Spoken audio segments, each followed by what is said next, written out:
Все лекарства делятся на простые или сложные. Первыми являются все вещества, полученные из 3 групп источников – растений, животных и минералов.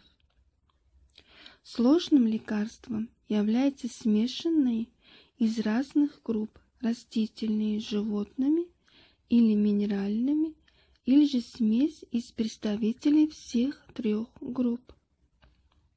В лекарствах, также и в питательных веществах, различаются сами вещества или их субстанции, их свойства и их форма.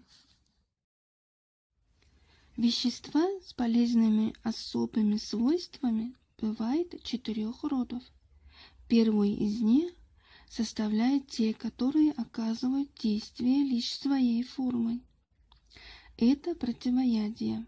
Вторую группу образуют вещества, действующие одновременно с субстанцией и формой. Это противоядное питание. В третью группу входят вещества, воздействующие соответственно свойствами и формой. Их называют противоядными лекарствами. Четвертая группа состоит из действующих и субстанцией, и свойствами, и формой соответственно. Это противоядно-лекарственные питательные вещества. Питательные и лекарственные вещества в старой таджикской медицине подразделяются также в соответствии с их воздействием на тот или иной орган.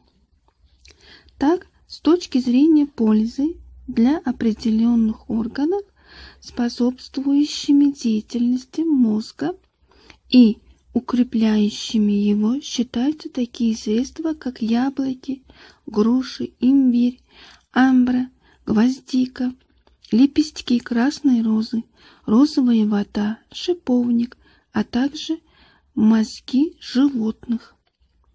Укрепляющими желудок считаются айва, корица, гвоздика, лепестки красной розы, тмин, наано. Укрепляющими сердце и улучшающими настроение считаются ревень, груша, сладкие гранаты, айва, корица, шафран, яблоки, сушеная кинза, лепестки красной розы, наано, янтарь, мускус и так далее. По определенному виду воздействия лекарственные средства подразделяются на многочисленные категории, такие как закрепляющие, слабительные, выводящие сафру, сауду и так далее.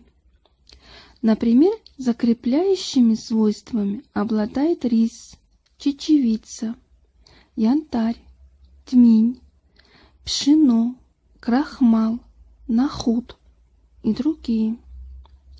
Выводящими сафру считается слива, полынь, сушеная фиалка, лепестки красной розы, сыворотка, уксусомет и другие.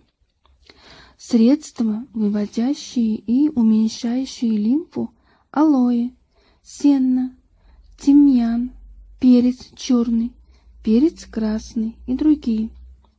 Средствами, выводящими сафту, являются лаванда, лист сены и так далее.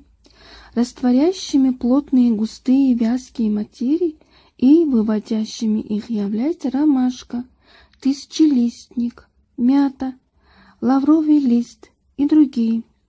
Разжижающими густые и вязкие материи считаются ромашка, крапива, мята, шавель, горчица, корица, чеснок, уксус.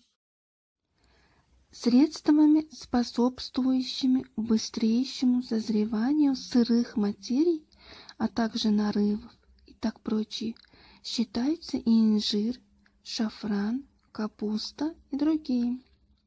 Средства, успокаивающие разгоряченность крови, цикорий и салат.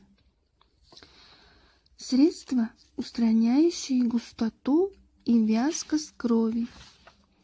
Ее сгущенность, уксусомет, слива и сливовый сок, бадьян и отвар бадьяна, медовая вода и другие.